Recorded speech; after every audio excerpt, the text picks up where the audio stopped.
Hey, what's going on, everyone? Welcome back to the channel. In this video, we're looking at the PGA picks for this week. It is the Workday Charity Open being played at the same place that the Memorial Tournament is played every year, so you can look back at that tournament if you want some course history numbers. But yeah, excited to get back into it. We have a lot of the top golfers making their return here. Not all of them.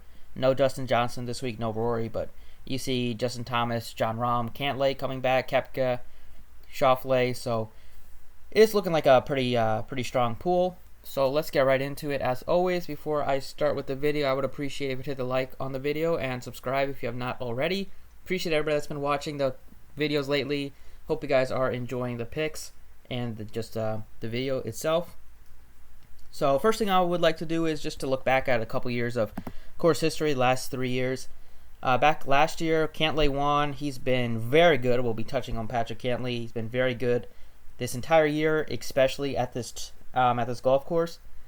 Won last year, shot a -19. You see other golfers that are in this field: Kevin Streelman, Mark Leishman finished top 5. Decky, Spieth shot a +1, but still finished tied for 7th in the 4th round.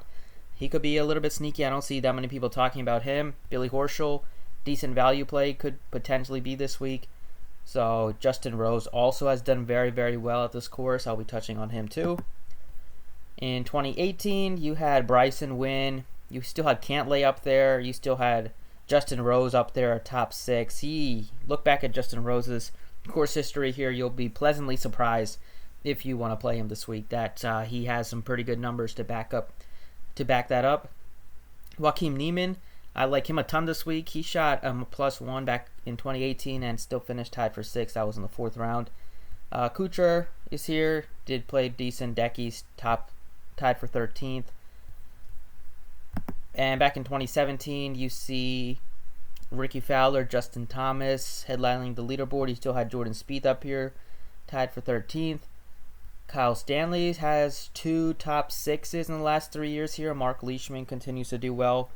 So yeah, those are just some course history numbers. You can kind of get a glance of what golfers have done well here. And then I think the important stat to look at this week is probably approach the green, because the greens are pretty small here. Probably approach the green. You can look at around the green as well. But looking at approach the green, you can see that looking back at the course history and the results over the past couple years, you had Leishman. We saw him over the leaderboard. He is first in this category. You have Patrick Cantlay 5th. Decky has done well here. No surprise. He's a very good at approach the green. Justin Thomas, no surprise there as well. So this category is pretty important, I would say. And then you have around the green. Also is pretty important. You can kind of look at that category if you want. But I just probably just go back to approach the green. In this category, you don't have a ton of the top golfers headlining it. You have Bueno An, who's done pretty well here.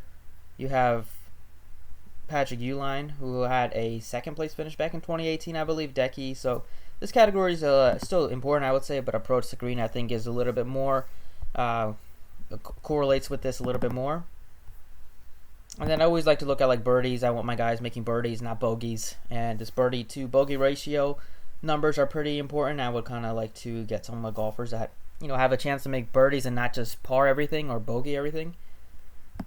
So on Draftkings, I like at the top of the leaderboard above 10,000. I have Patrick Cantlay as my first golfer that I like the most. 8 for 8 for cuts made, 2 top 10s.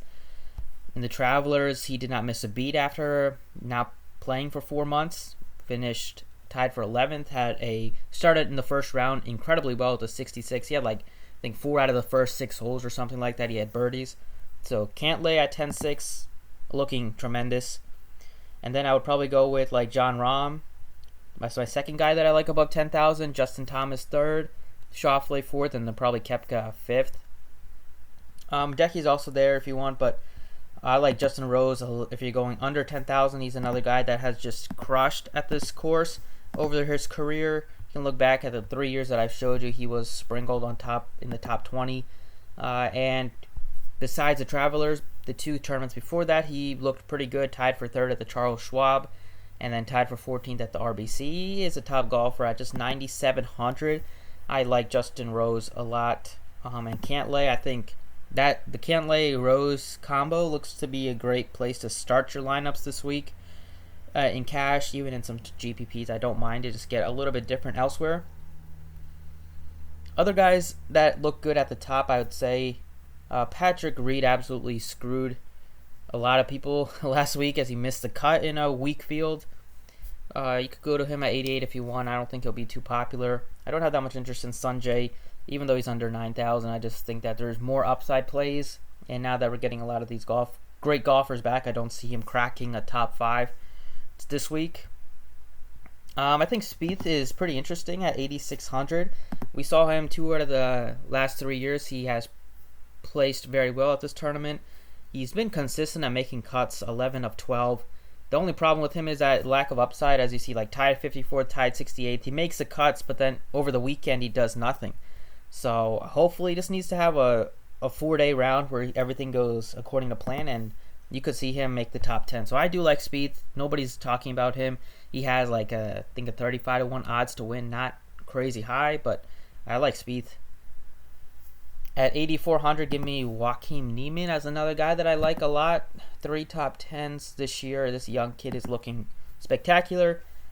Had a great chance to finish high at the Travelers Championship and then shot a 75 in round 4, which just ruined any chance of that. But once again, made the cut. So far, he's made the cut in the 3 tournaments since the PGA has been back, and he just looks locked in. He took the week off last week, so he might even be a little bit more relaxed and ready to go. 8,400 for Niemann. He's done well at this course. Doesn't have a ton of sample. He's only 21 years old, but back in 2018 when he did play it, he finished tied for 6th, and that was with a +1 in the 4th round. So easily had a chance to win that tournament. And then I would say going under, Gary Woodland, you can talk about him. He's just been pretty off. Any hole that you get with him that has water around it, you got to hold your breath because he loves to hit it right into the water. Cut and then tied for 62nd last 2 tournaments. I don't know if I think he might be popular this week. You could jump off of him if he get chalked because the results have not been there. And there's plenty of better options in a similar price range like Niemann, Spieth. You have Hadwin, who's been super consistent right below him. Fitzpatrick with pretty good big upside, also cheaper than him. I'm not on Gary Woodland this week. Also not on Matt Wolff. The price tag is up there, and he had a great week last week. Not taking anything away from him, but I normally don't want to chase him, and it feels like a chase, especially with the guy that before that had missed 2 cuts and looked trash before last week. Bueno Ann at 7,900. He has done well here. He could be a nice value play if you want to go his way. He does have 5 top 10s this year. If he gets a lot of ownership, that's obviously a play that you can jump off of because he's always risky. But I think he could be a decent play, at least make your player pool. Streelman, been bad this year, 7 of 17, but it's been a good course for him. I'd say Joel Damon looks good as a value play under 8,000. He is 7,700. He's been pretty good at when he does make the cut, you can kind of count on him to at least finish high, like tied for 20. He has plenty of top 20s this year, especially recently. So at 7,700, he's definitely not the worst play. And then I'd say some other guys that stick out to me are Billy Horschel. We've seen him have success here, most notably last year at 7,500. I like Poulter at 7,500. I think he'll get low ownership this week just because you have like Horschel there, you have Varner. But I like Poulter. He scores pretty high when he's playing well. Like he can get you eagles, like 2 eagles at the Travelers, 1 in the RBC, 2 in the Arnold Palmer. He gets you birdies. He does get some bogeys, which kind of does raise his score like a lot of players. But when he's on, he can be really on, like as evidenced by that 64 that he shot in the first round of the RBC. And I feel like he's pretty consistent. He makes a cut at 7,500. I think he should be a little bit more expensive. I would definitely gladly take him. I feel like I like him way more than Jason Day or Champ or Scheffler. So I like Ian Poulter this week. And then I'll go with a couple more value plays that stick out. I like Tringali was great for us last week. Made the cut. Had the first 2 rounds looked great, and then shot a 72 and 69 over the weekend. Could have, made a run at the top 10 if he had a better weekend. But he looks good. He's cheap. Grillo has done well here. He's always risky though, not a cash play. I think Ryan Palmer could be a nice cheap play, 7,200. He's consistent. He's looked up and down, but consistent at least in making cuts. Last week at the Travelers, I think he missed, or 2 weeks ago, missed it by a couple strokes. But overall, he definitely, if he does make the cut, you can kind of count on him to at least make a run and over the weekend. And then I'll just touch on a couple more golfers that I like. Kyle Stanley, he's done very well recently at this course, 7,000. He was decently popular last week, but I still can't play him in cash because good chance that he can miss the cut if he is off or if he's off on Friday, Thursday or Friday. And then probably the guy that I like, the 2 cheap guys that I like this week are Dylan Fratelli, 6,800. When he's on, he can finish in the top 10. He has 3 top 10s. Yeah, 12 of 17 cuts made so far this year. He can always kill you because sometimes when he's on a bad run, he just stays bad for the entire round. But he also can do very well, like at the RBC when he had a bogey-free round in the first round, also in the 4th round with the 62. So he gives you some upside at a cheap price. You have Neesmith, could go to his way. And then I'd say Carlos Ortiz is probably the cheapest guy that I like this week. He's only 6,400. I don't think I want to go more cheaper than Carlos Ortiz. You're getting a great price point on him with upside. Also a little bit of risk, but at 6,400, all you need for him is to make the cut. If he makes the week cut, he's made value. And when he does make the cut, he tends to finish in the top 30 a lot of the time. At least recently he's done that. So Carlos Ortiz at 6,400, you can definitely do worse than him. So I think on DraftKings, these 4 look good, and then you can make some of the value plays that I mentioned. And then I'll touch on the FanDuel plays.